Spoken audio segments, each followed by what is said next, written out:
I'm Miles Wyndham. I was invited by Mr. Graham. He claimed to have information about my daughter. Where is he? Charles is currently not available. What does that mean? He's missing. Among the many comments on the atmospheric trailer for the game Dead of Darkness, I've seen some describing it as Stardew Evil or Resident Valley. This is likely a nod to its charming pixelated aesthetic reminiscent of games made with the RPG Maker engine, as well as a legendary example of Stardew Valley. However, this is actually a game maker project that takes inspiration not from Harvest Moon, but from the horror classic Resident Evil. And that superficial comparison isn't entirely wrong. Dead of Darkness features many nods to the Capcom classic and does look a little bit like Stardew Valley in a horror setting. There's the mansion,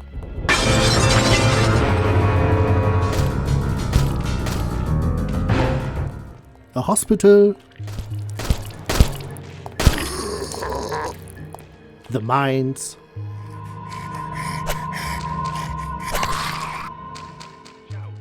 an occult laboratory, October 10th, 1979.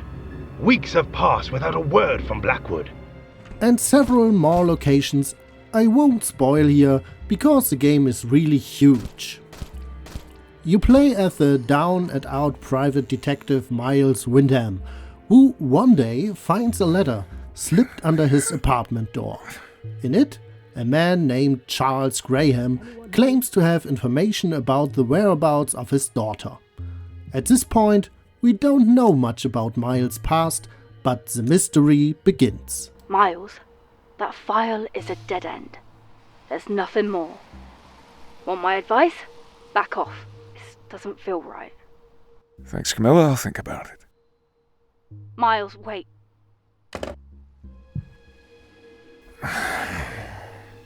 Damn it. Known the letter says Pier 5, Tangerine. The island doesn't seem to be too far from here. This might be stupid. Not much to lose either, though. What immediately drew me into Dead of Darkness was the, in my opinion, outstanding voice acting. It leans slightly toward overacting, which actually works well, given the 2D graphics and largely static character portraits. This slight overacting makes the characters more memorable, as they often have subtle vocal quirks in their delivery. Bloody hell, didn't you tell Dean to cut off all further transportation? Miles, for example, sounds reserved and exhausted most of the time. This fits his tragic past perfectly. If you've lost the things that once gave your life meaning, you'd probably come across as perpetually wary and disinterested too. I was invited by Charles Graham. He sent me a tape claiming to have information about Becca's death. Good grief, Miles. On the other hand, the game's world is so filled with horrifying events that even a life-weary Miles can still be shaken. You sold my family to these people, you piece of shit! And then there are the dozens of side characters, each with their own quirks. I especially like Isaac, who has a slight lisp and doesn't appear until later in the game. If you want to reach the beach house, follow the tunnels to the west. But be cautious. Joseph set up a security system a few years back. No one except him has ventured into that place. Expect the unexpected. In total, the game includes nearly 2 hours of voice acting. However, if you think this is primarily a visual horror novel with occasional gameplay sprinkled in, you'll be overwhelmed by the game's scope. I certainly was. My first full playthrough of the game took me 70 hours. This includes retreating certain sections of testing purposes and attempting to see everything the game had to offer. But even subtracting that, you're still left with a solid 12 to 15 hours of gameplay. Thankfully, Dead of Darkness uses this time well. The gameplay itself isn't overly complex. You control Miles with a simple and intuitive controller layout through a 2-dimensional game world. A shoulder button highlights hotspots, weapons and items can be assigned to the D-pad for quick access, and the start button opens the game menu. Pressing select brings up the map, provided you found one for the current level. The combat system is modeled exactly after the original Resident Evil. Draw your weapon, aim, fire. You can't run and shoot simultaneously, but the transition between shooting and movement is so smooth that it doesn't feel disruptive.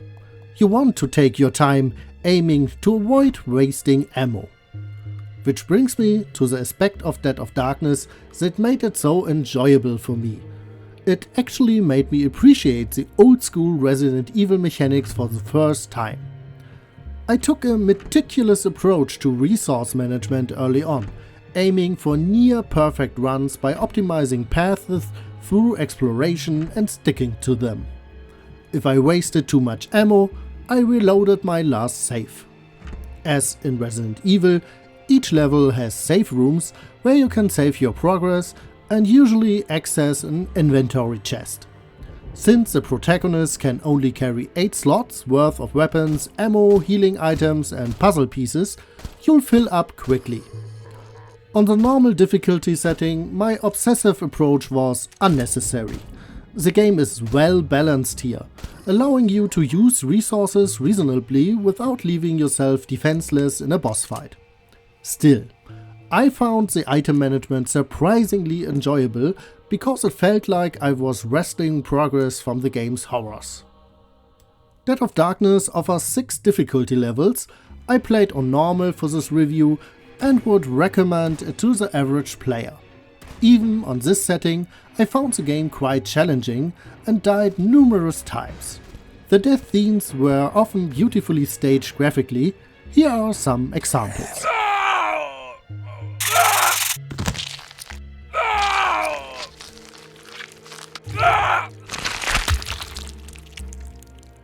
There were also moments when I came perilously close to running out of resources, though I never completely ran dry. Dead of Darkness features 3 main weapons: the scalpel, the pistol and the shotgun. Unsurprisingly, you don't want to rely on the scalpel. It's slow, deals minimal damage and requires you to get dangerously close to enemies. Something you'll want to avoid at all costs. The pistol is much better, allowing you to keep enemies at a distance while dealing significantly more damage. Just remember to keep an eye on your ammo. You don't want to reload with a shambling enemy right in front of you. Then there's the shotgun, the ultimate go-to weapon. It delivers the most damage by far and lets you satisfyingly obliterate enemies. Groovy. To round out the gameplay, the game includes puzzles centered around the clue system. You'll find texts, notes or items in the world that are stored in your menu as clues. These clues can then be combined with other items, hints or objects in the environment. For example, in a puzzle from the demo, you find a sheet of music notes and try it on the piano, but nothing happens. Later you discover a note suggesting transposing the piece to a higher octave. Combining the sheet music with the hint causes Miles to rewrite the piece. Playing it on the piano then opens a secret door.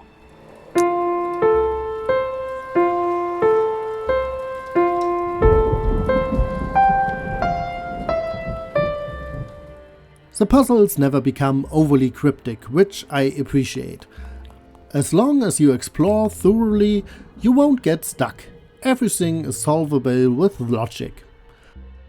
The excellent atmosphere and frequent cutscenes kept me motivated to continue uncovering the island's mysteries and learning more about its strange inhabitants. That's your room. Shitters down the hall, shower on the 2nd floor. Believe me, I haven't even shown you everything. There are also several beautifully staged boss fights. While I wish they were a bit harder, they don't drag on unnecessarily and are wonderfully rooted in old school body horror. Once again, the voice acting shines here. Ah, this liberating sensation. How could I only resist? What is happening? My eyes are open now. No one shall stand in the way of the new flesh. My favorite part of the story, however, was the plot twist about a third of the way through the game. It uses flashbacks to reveal another layer to the story, running parallel to Miles' adventure.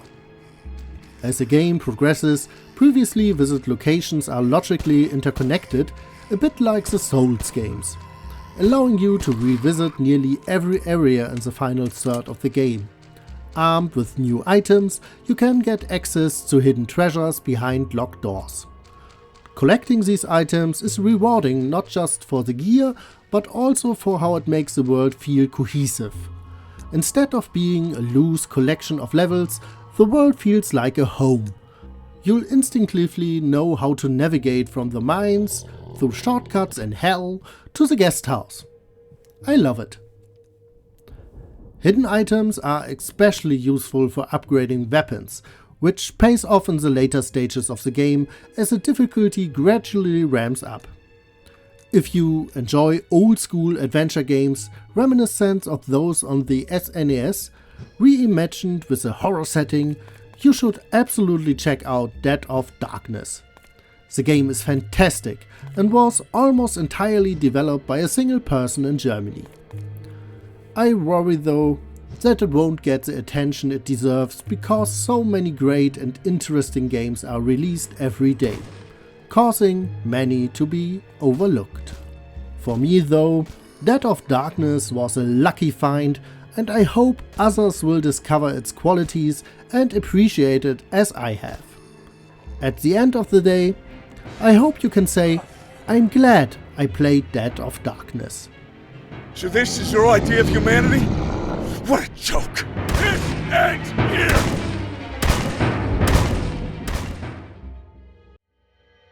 Dead of Darkness releases on Steam on January 23, 2025, with other platforms to follow later.